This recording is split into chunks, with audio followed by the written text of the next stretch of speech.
जय श्रीराम। आजचा व्हिडिओ येणाऱ्या सणाला अनुसरून आहे। बघा कोणता सण? गुढीपाडवा।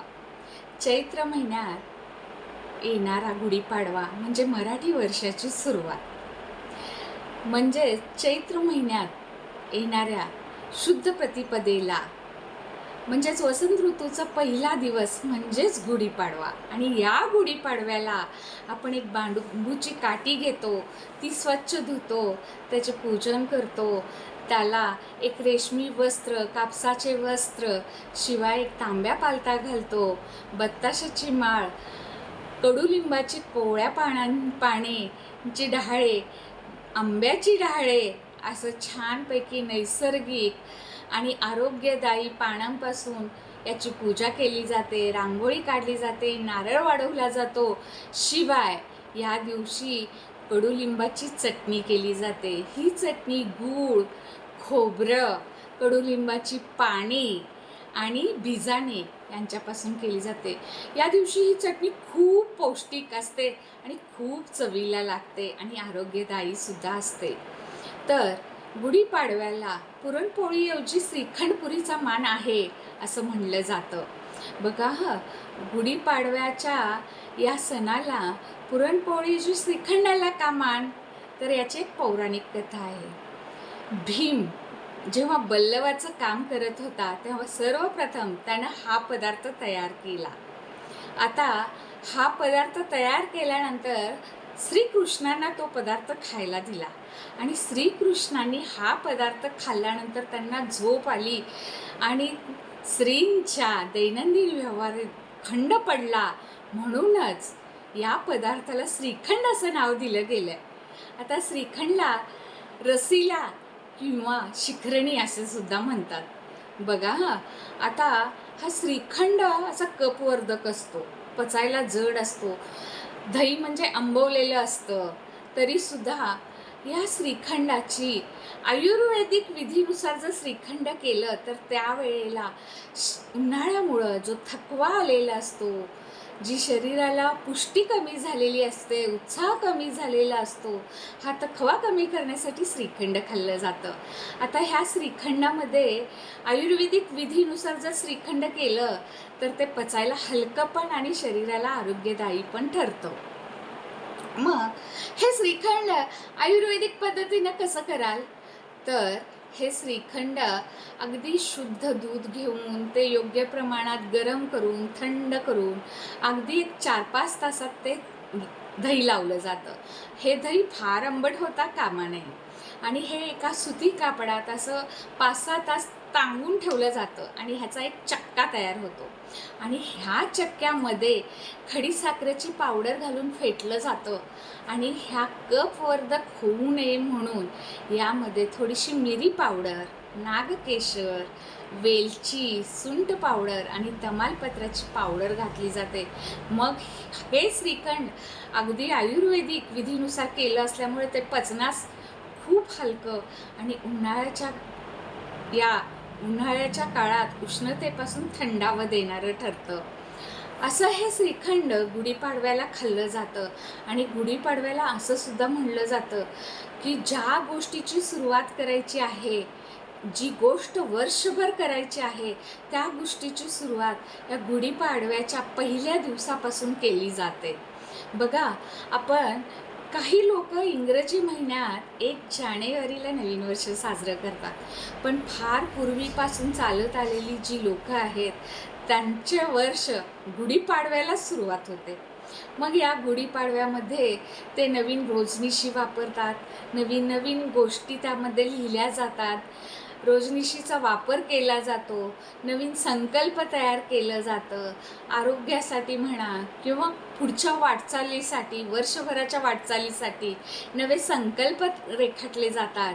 म्हणून गुढीपाडवा हा आला की उन्हाळ्याची सुरुवात घेऊन येतो, पण हा महिन्यामध्ये आंबे, करवंदे, जांभळे, फणस असे छान छान, कलिंगड, उसाचा रस अशी थंडावी देणारी नैसर्गिक ज्या गोष्टींनी शरीराला थंडावा मिळतो अशाच गोष्टी जायला पाहिजेत, म्हणजे शरीराला एक प्रकारे थंडावा मिळतो.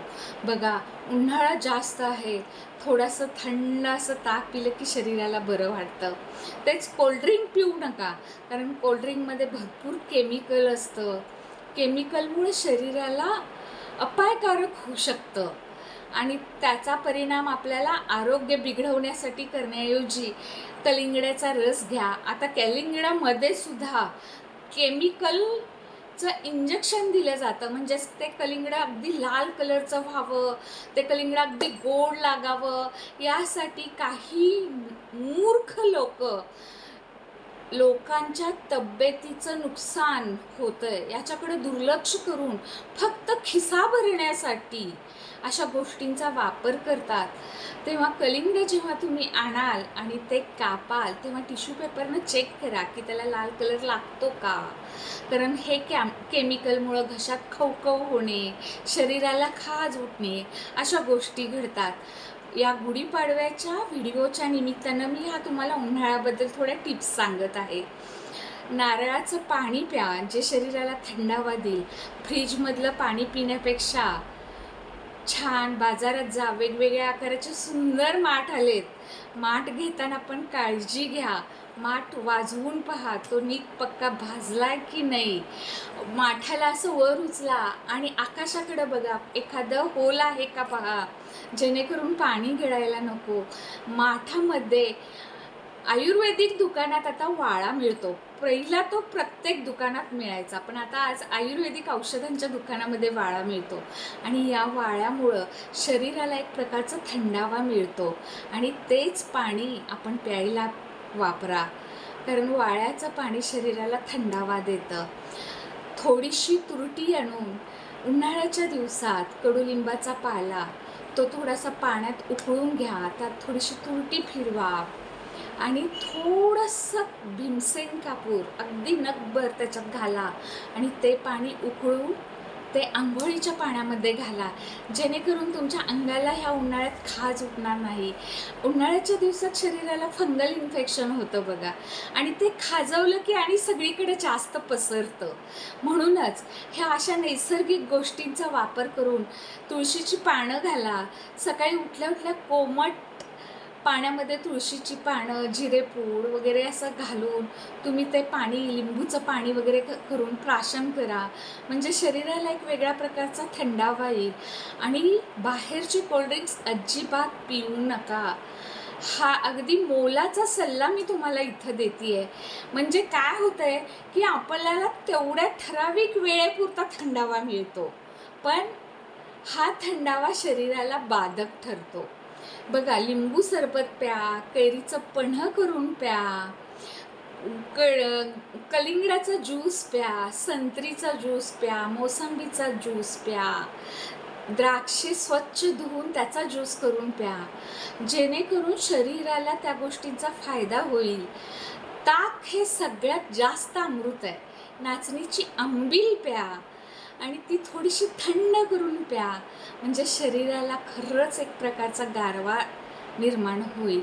उन्हाळ्यात स्वतःला जपा आणि ह्या उन्हाळ्यात येणाऱ्या गुढीपाडव्याला एक संकल्प करा की बाहेरचं पदार्थ खाण्यापेक्षा जे घरात बनवले जातील असेच पदार्थ आपण खाऊ, आरोग्य जपू आणि आपल्या स्वदेशी माल घेऊन आपल्या भारताला अजून श्रीमंत कसं करता येईल हे पाहू. गुढीपाडव्याचा हा चांगला संदेश मी तुम्हाला देत आहे. तो संदेश आपण नक्कीच आत्मसात कराल. आजचा व्हिडिओ तुम्हाला नक्कीच आवडणार आहे. गुढीपाडव्या दिवशी श्रीखंडच खायला पाहिजे, ते का हे मी या व्हिडिओत सांगितलं आहे. आजचा व्हिडिओ तुम्हाला आवडलेला असणारच आहे. तुम्ही लाईक कराल, सबस्क्राईब कराल, मला पूर्णपणे आपल्यावर विश्वास आहे.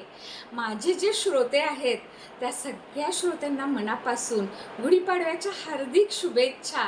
आणि हा माझा व्हिडिओ आपण पाहाल यासाठी पुन्हा एकदा आपले आभार आणि धन्यवाद. चला, पुढच्या व्हिडिओत आपण नक्की भेटूया. जय श्रीराम.